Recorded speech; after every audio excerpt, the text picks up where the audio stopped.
ಮಾಜಿ CM BS ಯಡಿಯೂರಪ್ಪನವರ ಪಾಲಿಗೆ ಇವತ್ತು ಮಹತ್ವದ ದಿನ.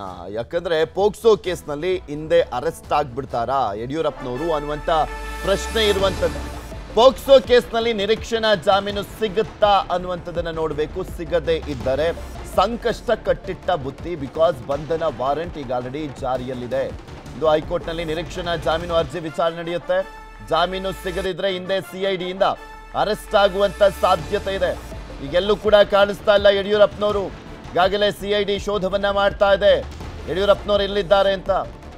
ಬಿಎಸ್ವೈಗೆ ರಿಲೀಫ್ ಸಿಗುತ್ತಾ, ಹಿಂದೆ ಅರೆಸ್ಟ್ ಆಗ್ತಾರಾ ಅನ್ನುವಂಥದ್ದಕ್ಕೆ ಉತ್ತರ ಸಿಗುತ್ತೆ ಇವತ್ತು. ಇತ್ತ ರಾಜಕೀಯ ಜಟಾಪಟಿಯು ಕೂಡ ಜೋರಾಗಿ ನಡೀತಾ ಇರುವಂಥದ್ದು. ಪೋಸ್ಟರ್ ವಾರ್ ಕೂಡ ನಡೀತಾ ಇದೆ. ಇದೆಲ್ಲದರ ಹಿಂದೆ ಪಿತೂರಿ ಇರುವಂಥದ್ದು ಕಾಂಗ್ರೆಸ್ ಪಕ್ಷದ್ದು, ರಾಹುಲ್ ಗಾಂಧಿ ಅವರದ್ದು, ರಣದೀಪ್ ಸಿಂಗ್ ಸುರ್ಜೇವಾಲಾ ಅವರದ್ದು ಅಂತ ಕೇಂದ್ರ ಕಾಂಗ್ರೆಸ್ ನಾಯಕರಾದ ಬೊಟ್ಟನ್ನ ಮಾಡಿ ಬಿಜೆಪಿ ನಾಯಕರು ಪೋಸ್ಟರ್ಗಳ ಮುಖಾಂತರ ತಿವಿಯುವಂತ ಕೆಲಸವನ್ನ ಮಾಡ್ತಾ ಇದ್ದಾರೆ. ಇದು ಬೇಕು ಅನ್ನುವ ಕಾರಣಕ್ಕೋಸ್ಕರ ಯಡಿಯೂರಪ್ಪನ ವಿರುದ್ಧ ಈ ರೀತಿಯಾಗಿ ಸೇಡನ್ನ ತೀರಿಸಿಕೊಳ್ಳುವಂತ ಕೆಲಸವನ್ನ, ಸೇಡಿನ ರಾಜಕಾರಣವನ್ನ ಕಾಂಗ್ರೆಸ್ ಮಾಡ್ತಾ ಇದೆ ಅಂತ ಆರೋಪವನ್ನ ಬಿಜೆಪಿಯವರು ಪೋಸ್ಟರ್ಗಳ ಅಭಿಯಾನದ ಮುಖಾಂತರ ಮಾಡ್ತಾ ಇದ್ದಾರೆ. ಕಾದು ನೋಡ್ಬೇಕು ಏನಾಗುತ್ತೆ ಅಂತ. ಯಡಿಯೂರಪ್ಪಗೆ ಬಂಧನ ವಾರೆಂಟ್ ಜಾರಿಯಾಗಿದೆ. ಯಡಿಯೂರಪ್ಪ ದೆಹಲಿಯಲ್ಲಿದ್ದಾರೆಂಬ ಮಾಹಿತಿ ಇದೆ. ಬೇಗ ಬಂದ್ರೆ ಒಳ್ಳೆಯದು ಅಂತ ಗೃಹ ಸಚಿವ ಪರಮೇಶ್ವರ್ ಅವರು ಹೇಳಿದ್ದಾರೆ. ಇದು ಪೋಕ್ಸೋ ಪ್ರಕರಣ ಬೇರೆ ಆಗಿರುವಂತ ಕಾರಣಕ್ಕೋಸ್ಕರ 3 ತಿಂಗಳಿಂದ ಯಾವುದೇ ಬೆಳವಣಿಗೆಗಳಾಗಿರಲಿಲ್ಲ ಈ ಪ್ರಕರಣದಲ್ಲಿ. ಯಾವಾಗ ಸಂತ್ರಸ್ತೆಯ ಸಹೋದರ ಕೋರ್ಟ್ನಲ್ಲಿ ಅರ್ಜಿಯನ್ನ ಸಲ್ಲಿಸ್ತಾ ಬಂಧನ ಆಗಬೇಕು ಅಂತ, ಆ ಕ್ಷಣದಲ್ಲಿ ಸಿಐಡಿ ಫುಲ್ ಆಕ್ಟಿವ್ ಆಗ್ಬಿಡ್ತು. 24 ಅವರ್ಸ್ ಒಳಗಡೆ ಹಾಜರಾಗಬೇಕು ಅಂತ ಹೇಳಿತ್ತು. ಅದಾದ್ಮೇಲೆ ಬಂಧನ ವಾರೆಂಟ್ ಜಾರಿಯಾಗಿರುವಂಥದ್ದು.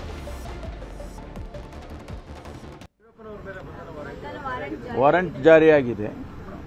ಅವರಿಗೆ ಕರ್ಕೊಂಡು ಬರ್ತಾರೆ. ಕರ್ಕೊಂಡು ಬಂದು ಅವರಿಂದ ಮಾಹಿತಿಗಳು ತಗೊಂಡು ಆಮೇಲೆ ಮುಂದೆ ಕಾನೂನು ಪ್ರಕಾರ ಏನು ಕ್ರಮ ತಗೊಳ್ಬೇಕು ತಗೊಳ್ತಾರೆ.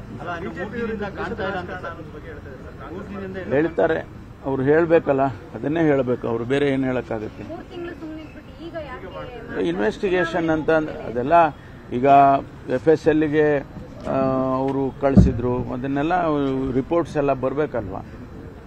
ಅದನ್ನೆಲ್ಲ ಮಾಡಿ ಆ ಪ್ರೊಸೀಜರಲ್ಲಿ ಏನು ಮಾಡಬೇಕು. ಯಾಕೆಂದ್ರೆ ಅವರು ದೊಡ್ಡವರು ಇದ್ದಾರೆ, VIP ಇದ್ದಾರೆ ಅಂತ ಹೇಳಿ ಅವರಿಗೆಲ್ಲ ಎಲ್ಲವನ್ನು ಕೂಡ ಅವರು ಪರಿಶೀಲನೆ ಮಾಡಿ ಆನಂತರ ಮುಂದುವರಿಬೇಕು. ಏಕಾಏಕಿಯಾಗಿ ಒಂದು ವೇಳೆ ತಪ್ಪಾದರೆ ಪೊಲೀಸ್ನವ್ರ ಮೇಲೆ ಬರುತ್ತಲ್ವಾ?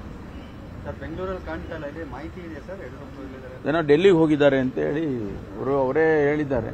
ಡೆಲ್ಲಿಗೆ ಹೋಗ್ತಾ ಇದ್ದೀನಿ, 17ನೇ ತಾರೀಕೇನೋ ಬರ್ತೀನಿ ಅಂತ ಹೇಳಿದ್ದಾರೆ ಅಂತ ಹೇಳಿದರು. ಈಗ ವಾರೆಂಟ್ ಆಗಿದೆ. ಅವರು ಬೇಗ ಬಂದ್ರೆ ಒಳ್ಳೇದು, ಇಲ್ಲಾಂದ್ರೆ ಹೋಗಿ ಕರ್ಕೊಂಡು ಬರ್ತಾರೆ. ಕನ್ನಡಿಗರ ಮೆಚ್ಚಿನ ನಿಮ್ಮ ನ್ಯೂಸ್ 18 ಕನ್ನಡ ಈಗ ವಾಟ್ಸ್ಆಪ್ನಲ್ಲಿಯೂ ಲಭ್ಯ.